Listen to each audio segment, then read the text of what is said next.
ანდროს ირაძესთან და ნიკოლოზ ჭკუასელთან სულ ცოტა ხნის წინ შევიდა მათი ადვოკატი ალექსანდრე კობაიძე, რა თქმა უნდა ჩვენ გვქონდა მასთან შესვლამდე კომუნიკაცია და დაუსვით რამდენიმე კითხვა იქიდან გამომდინარე, რომ ის ჩვენს კითხვებს ცალსახა პასუხს არ სცემდა, ვაჩვენეთ ვიდეოებიც, რომლებიც ასახავს, რომ დედაქალაქის ქუჩებში ეს ადამიანები გადაადგილდებიან ბიტით, მაჩეტეთი, რაც უკვე არის კანონდარღვევა და გარდა ამისა ისინი ემუქრებიან, მშვიდობიან დემონსტრანტებს. ეს ვიდეოები ნათლად ასახავს ძალადობრივ ფაქტებს, თუმცა მიუხედავად ამისა, კობაიძე ჩვენთან საუბრისას ადასტურებს, რომ ამ ვიდეოებში მსგავს ვერაფერს ხედავს, ხოლო რაც შეეხება მისი დაცვის ქვეშ მყოფების პოზიციას აცხადებს, რომ ჯერ არანაირი დეტალი არ იცის, ჰქონდა მხოლოდ და მხოლოდ კომუნიკაცია მათ ოჯახის წევრებთან და გვეუბნება, რომ დანარჩენ დეტალებს უკვე გამოსვლის შემდეგ გაგვაცნობს.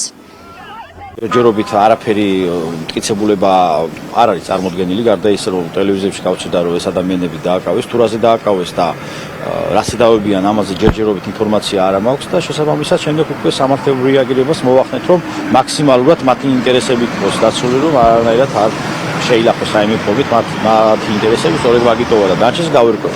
ხელს არ იქნევს, ფეხს არ იქნევს.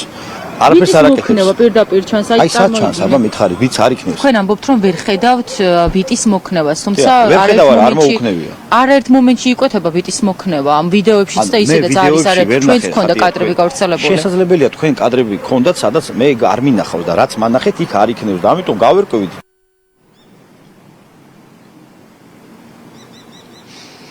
შემთხვევა გუშინ მოხდა, მაშინ როდესაც საზოგადოებრივი მაუწყებლიდან მარში დედაქალაქის მთავარი გამზირისაკენ მიემართებოდა. ამ პროცესში კიდევ ერთი საინტერესო დეტალი გამოიკვეთა.